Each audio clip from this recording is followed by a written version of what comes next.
itinuring na patutuo.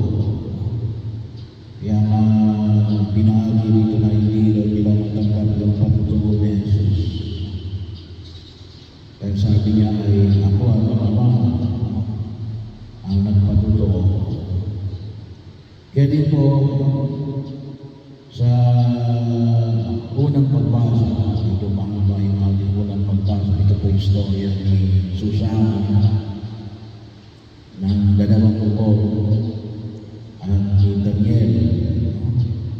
So nagpahayag doon ng kung saan ay ito rin ang pinagbasihan ng dalawang ukol. Kasi dalawa sila. Silang dalawang nagpatutuo. Sila ay nagkaisa. Pinagkaisahan nila si Susana na ito ay gusto nilang pumayag sa kanilang nagustuhan na makipagtani sa kanila or else ay ito may mangyari. Siya ay pinararangan ng pakikiapid at tulad na po na ipinamalig namin kahapon ay stone, death by stone. Bahagyo ang mamatay ng binabago ang kaparusahan ng sino mang nahuling nakikiapid. So bahagyo, ito yung paratang nila kay Susana.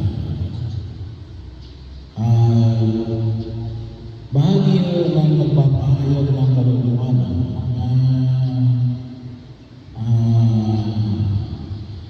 hanggang ngayon marami yung exploited at nakakalungkot sapagkat yung nag-exploit dito kay Susana mga hukom, mga itinuturing na mga ngalaga sa lipunang ginagalawan natin. May mga katungkulan sa lipungan na kung saan kinabibilangan ni Susana. So bahagi yun nakakalungkot sapagkat ito isang pangyayari na hanggang ngayon ay kinakailangan natin bantayan. Sapagkat baka hindi natin namamalayan maraming mga exploited sa ating kinabibilangan lipunan. Kaya kinakailangan din natin tingnan kasi baka mamaya ay hinahayaan natin. Kinakailangan natin ng intervention. Mabuti mo, swerte si Susana. Pinadala ng Diyos si Daniel. Bahagi yun. Marami tayong mga kapatid na walang Daniel na dumating. Hindi ko lang alam kung sabi niya ay hindi baga humingi ng tulong yung mga tao na dumanas ng exploitation, panggigipit. Kasi ginipit si Susana, kapag hindi mo kami pinagbigyan, ay isasaktan ka namin. Maliwanag na sinabi niya, sinabi ng dalawang ko, ay nagkataon lamang si Susana yan ay hindi nagkitin, hindi bumayan. Bahagi yun. So, mayroon lang siguro malamig na pananampalataya kung si Susana. Pero bahagi yun kung makita ko natin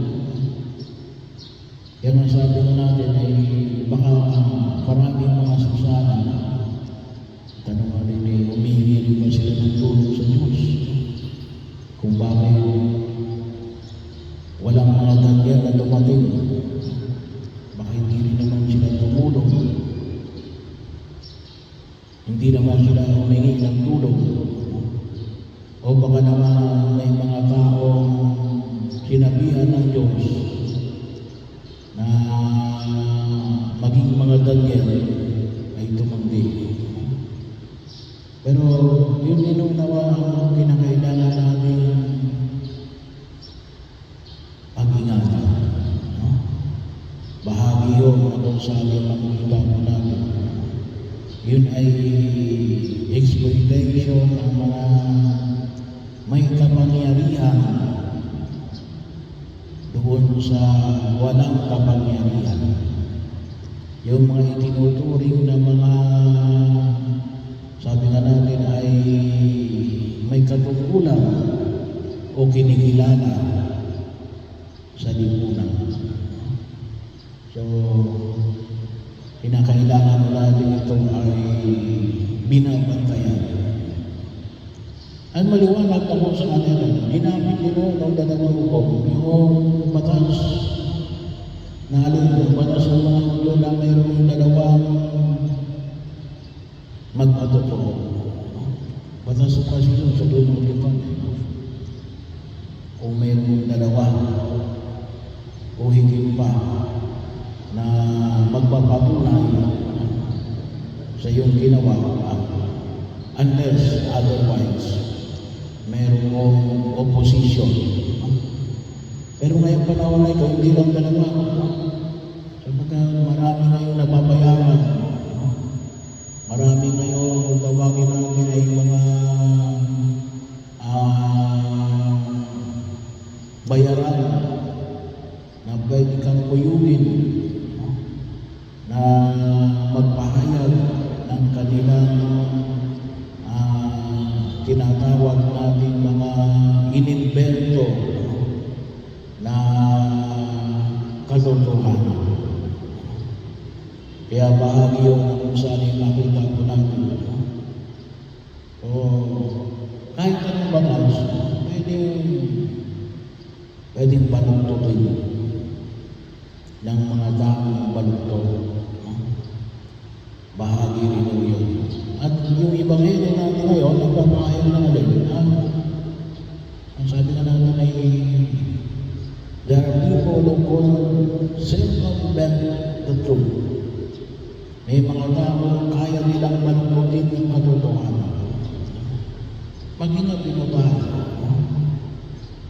Alam nyo, maigit pa yung lumang tipan, pero sa lumang tipan, yung parusa na ng iyong ipinukol ay siya yung parusang ibibigay sa iyo kung ikaw ay nagsisinungaling.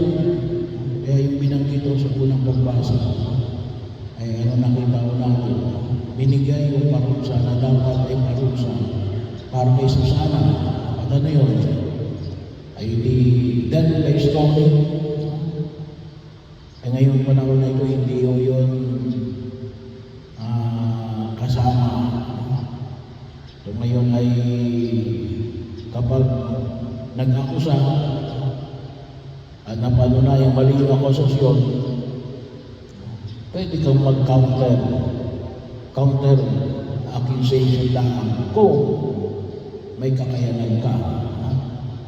Pero sa batas ng mga Hudyo, automatic na yun. Kapag hindi ka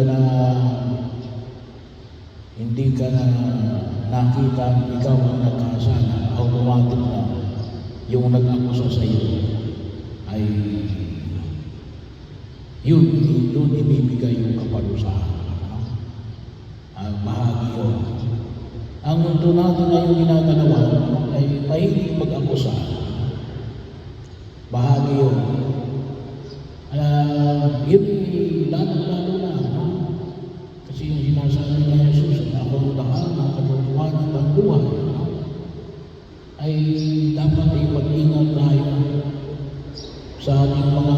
akusasyon. Bahagi ko yun. Kinakailangan nating pag-ingatan sapagkat yun ay higit sinagaling. Baka mamaya yung akusasyon natin ay lumalabag saan?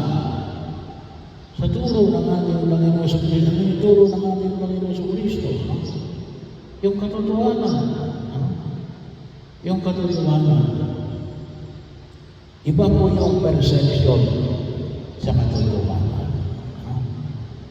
Iba po yung perception. May kuminsan meron tayong perception. Pero yan ba yung katotohanan? So, iba po yung akala. Akala ko. Yung akala ay hindi katotohanan. Maaring maging bahagi ng katotohanan. Pero yung panyayan ay naanyaya sa atin ng may kapalian ay kung tunay tayo nananalig sa ating Diyos ay dapat ay maging tagapagdala tayo ng katotohanan. Bearer of truth. Kaya isa ko maliwanag dito yan. Mag-ingat tayo sa aming mga binabanggit. Pag-ingatan natin na isang yun sa nakita natin. Hanapin natin yung katotohanan, hindi yung perception. Ano ba yung perception? Ito yung dating sa amin. Yan ang dating sa iyo. Katotohanan yun, yun ang dating sa iyo. Pero hindi lang hulugan na yun yung totoong nangyari. O yung totoong mong nakita. O totoong mong narinig. Kaya bahagi yun, sabi nga natin na yung panahon na ito, ay idulog natin sa tagal ang tao ngayon, madaling mag-akusa. Napakadaling mag-akusa, lalong-lalo na gawa ng advent o social media. Pero bahagi yun, pinaalala sa atin ang pumikapal, mag-ingat tayo. Sapagkat sa oras na pinakawala natin ang ating akusasyon, ay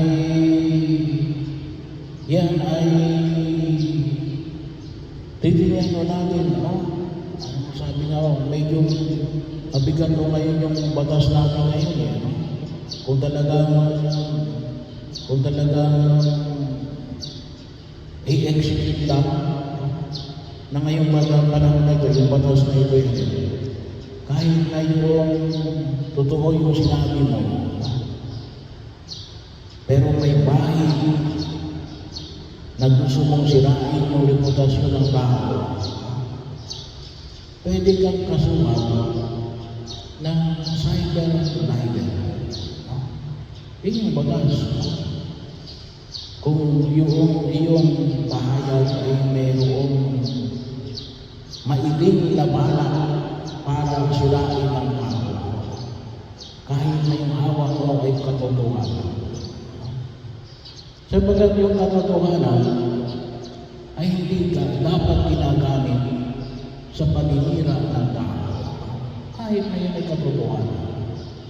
Kasi kung yan ay ginagamit nyo sa paninira ng tao, hindi nyo naiintindihan ang kahulugan ng katotohanan.